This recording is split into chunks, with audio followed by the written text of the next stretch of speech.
Bonjour tout le monde. Donc, fini les équations, on ne va plus en entendre parler, sauf la semaine après les vacances où on fera un petit quiz sur les équations. Là, on va commencer une nouvelle leçon sur les probabilités, quelque chose qui est quand même beaucoup plus sympathique. Donc, j'espère que tout le monde va bien. Et on va commencer donc par le chapitre. Donc, je vous ai partagé sur Google Doc un document qu'il va falloir compléter au fur et à mesure ou après la vidéo, d'accord? Donc, c'est parti. Donc, tout d'abord, on va commencer par la règle. Donc, les passages surlignés en vert sont à remplir par vous, d'accord? Et donc, à chaque fois que je fais quelque chose, vous devez remplir ce document et je vais vérifier si ça a été fait. Donc, aujourd'hui, les probabilités. Les probabilités, qu'est-ce que c'est? C'est une expérience qui est liée au hasard. Par exemple, le lancer d'un dé. Je ne sais pas sur un dé à 6 faces, sur quelle face je vais atterrir, d'accord? Donc, c'est une expérience aléatoire. Par contre, je peux obtenir le 1, le 2, le 3, le 4, le 5 ou le 6. C'est ce qu'on va appeler les issues, d'accord? Qui sont ici.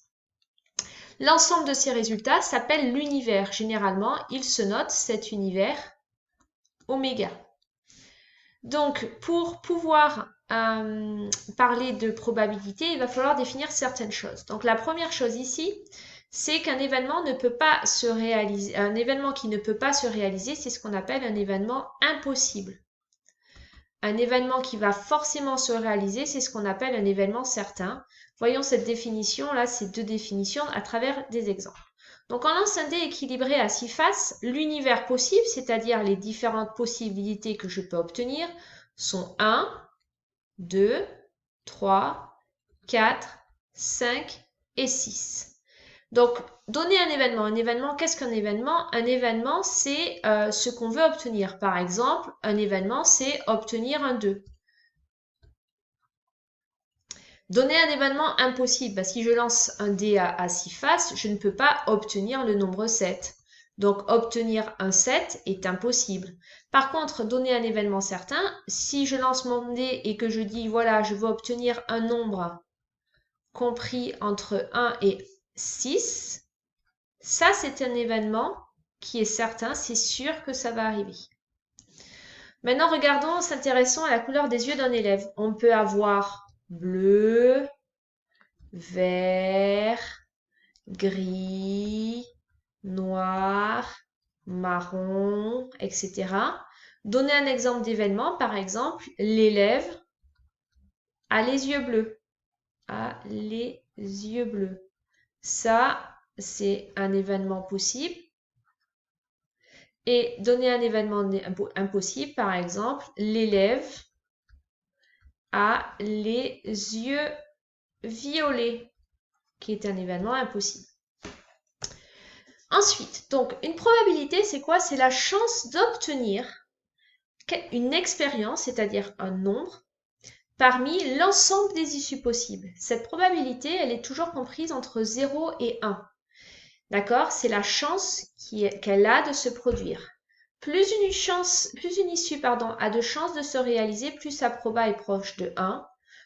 Moins une issue a de chances de se réaliser, plus sa proba est proche de 0. Donc ce petit graphique vous montre en fait ce qui se passe. Si je suis au milieu, ça veut dire que j'ai une chance sur 2, d'accord, que ça se produise. Si j'ai une probabilité de 0, ça veut dire qu'il n'y a aucune chance possible que ça se produise. Si ma probabilité est proche de 1, c'est sûr que ça va se produire. Donc on peut exprimer une probabilité sous différentes formes. Sous la forme d'une fraction, sous la forme d'un nombre décimal ou sous la forme d'un pourcentage. Donc, voyons ça à travers un exemple. Donc, toujours, la somme des probabilités de toutes les issues d'une expérience aléatoire est toujours égale à 1. Dans la classe, on choisit quelqu'un au hasard. On regarde la couleur de ses yeux. Donc, on vous dit que dans la classe, il y a 17 élèves. Donc, s'il y en a 4 qui ont les yeux verts, 3 qui ont les yeux bleus et 1 qui ont les yeux autres que marron, si vous faites 4 plus 3, 8, 8 plus 1, 9. 9 pour aller à 17, ça fait 8. Donc, il y en a 8 qui ont les yeux marrons. Si je veux avoir la probabilité de tirer un élève qui a les yeux marrons, il va falloir que je fasse 8 sur 17. Et si vous prenez votre calculatrice, 8 sur 17 est égal à peu près 0,47. Ceux qui ont les yeux verts, vous avez 4 élèves sur 17 qui ont les yeux verts. Donc, à peu près, 4 sur 17 est égal à 0,24.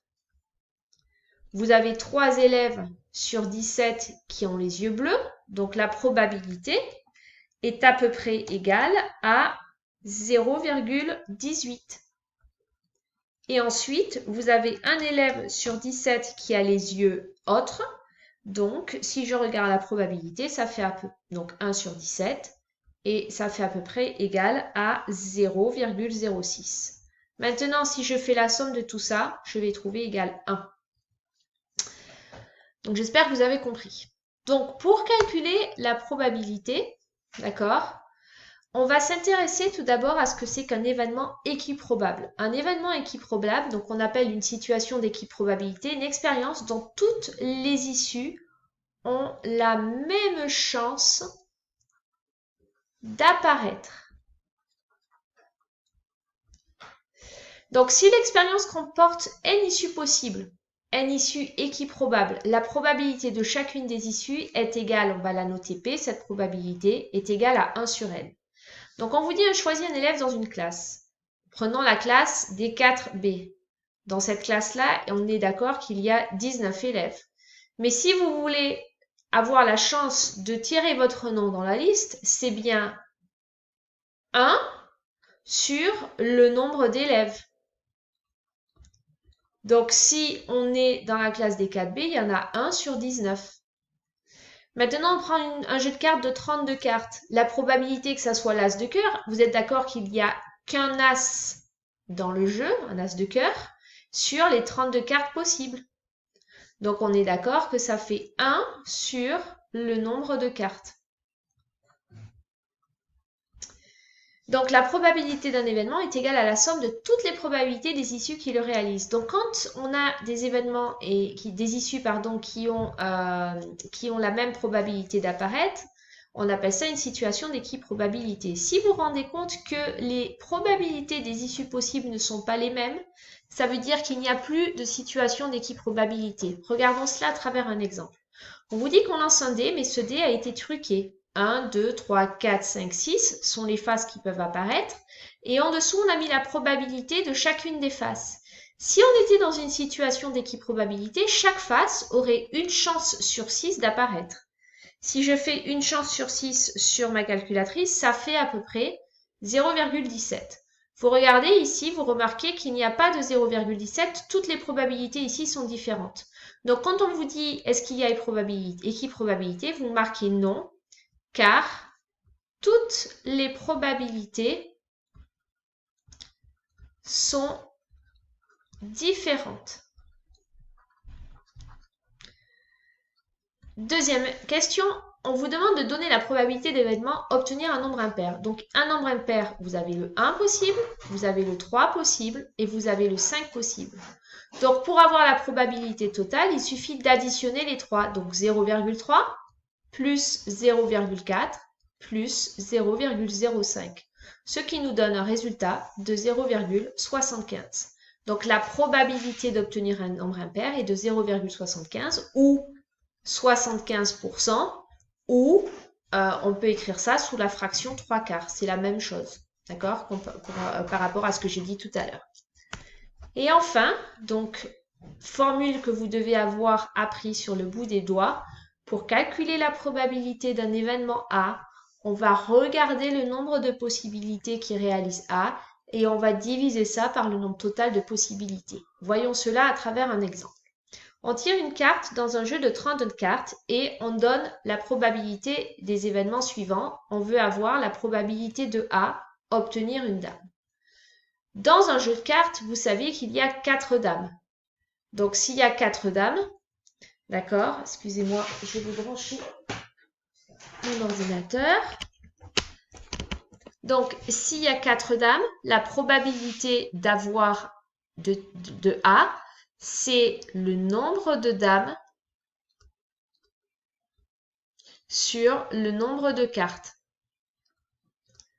Donc ici, il y a 4 gammes sur les 32 cartes. Donc la probabilité de 4 sur 32 est égale à 1/8 ou 0,125. Avoir un trèfle. Donc, dans un jeu de 32 cartes, il y a 8 trèfles. Donc, la probabilité de B, avoir un trèfle, c'est le nombre de trèfles sur le nombre de cartes. Il y a 8 trèfles sur 32, ce qui fait un quart. Un quart, 0,25. Avoir le roi de cœur. Donc, la probabilité de C, c'est le roi de cœur sur le nombre de cartes. Il n'y a qu'un roi de cœur sur les 32 cartes.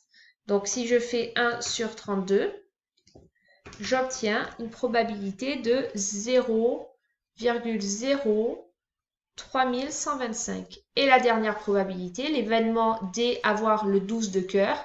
Le 12 de cœur n'existe pas dans un jeu de cartes, donc la probabilité de l'événement D est égale à 0 sur 32, 0 sur 32 qui fait 0. Voilà, donc maintenant, cette partie-là, je vais la laisser pour la prochaine vidéo, d'accord? Donc, je vous retrouve très prochainement. J'espère que vous avez compris. Je vais ensuite vous partager, suite à cette vidéo, des petits exercices à faire et à me renvoyer, bien évidemment, sur Google Classroom. Merci à vous, à bientôt, au revoir.